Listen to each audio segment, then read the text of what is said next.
जो तेरी कैद से निकल गया है, ये दिल अब वो नहीं बदल गया है।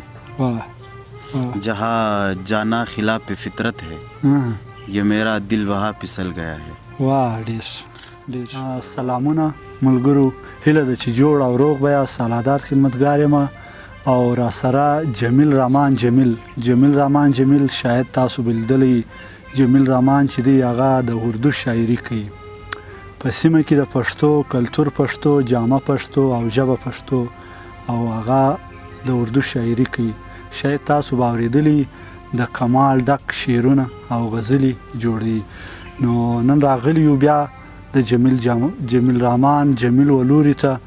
نو سلامونه او هرکلی درته وایو جمیل جانه.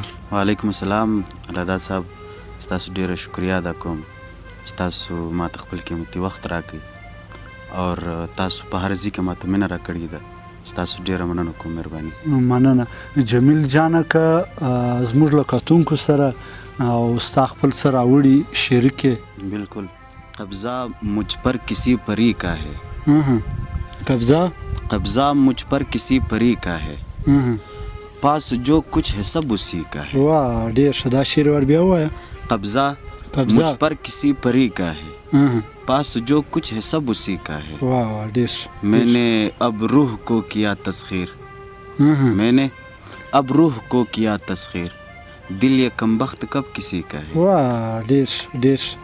اور میرے اشعار میں تلاش کرے، میرے اشعار میں تلاش کرے، درد میں نے لکھا سبھی کا ہے. واہ ډېر. یو غزل درته وایم رضا صاحب چې ارشاد.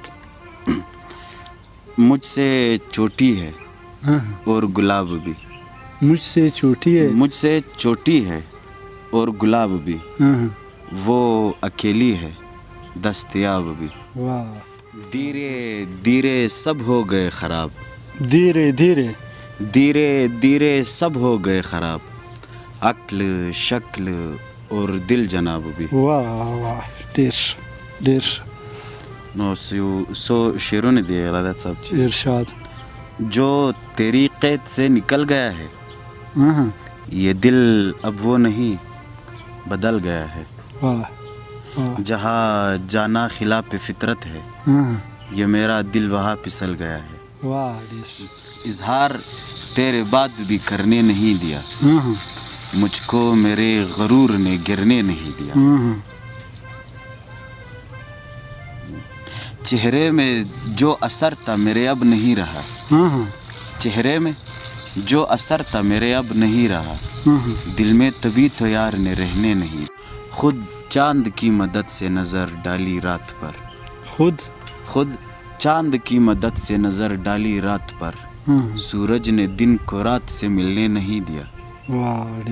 اور شعر دے رضا صاحب چې کچھ درد اور بھی میرے سینے میں ہے مگر، کچھ درد اور بھی میرے سینے میں ہے مگر، اپنے ہی کچھ اصول نے لکھنے نہیں دیا.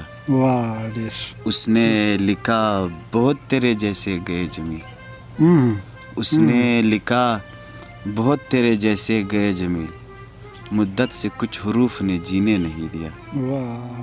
مننه جمیل جانه، ډېره مننه او ډېر خوندور شعرونه دي پر واورېدلو. هیله ده چې د ملګرو به خوښ سي. نو که څه کتونکو ته څه پیغام لرې د ادب په باره کې، نو هغه زموږ له ملګرو سره شریکه. د کتونکو ته مطلب مال چې ذاتي طور چې مسجان یا دغه راځي چې ته یو پښتون سړی او ته د اردو شاعري کوې، تر ډېره حده پورې مطلب دا یو صحیح کیسه هم ده. مګر ځینې خلک چې هغه ته موږ ایکسټریمیسټ ورته وایو، هغه تر هغه حده پورې چې بد اخلاقي پورې پسې لاړ سي چې ته ولې یو پښتون سړی ته د اردو شاعري کوي او د پښتو غنه کوي. نو زه خاصه دا ورته وایم چې اردو نه د دکنیانو زبان وي، نه د دلوال زبان وي او نه د پنجابیانو دی، نه د بلوچستانیانو دی. اردو چې دا اردو د هیڅ چا زبان هم نه دی، په دغه وجه اردو د هر چا زبان دی. نو زه خاصه په اخر کې دا ویل غواړم چې زه ویاړم چې زما مورنۍ ژبه پښتو ده.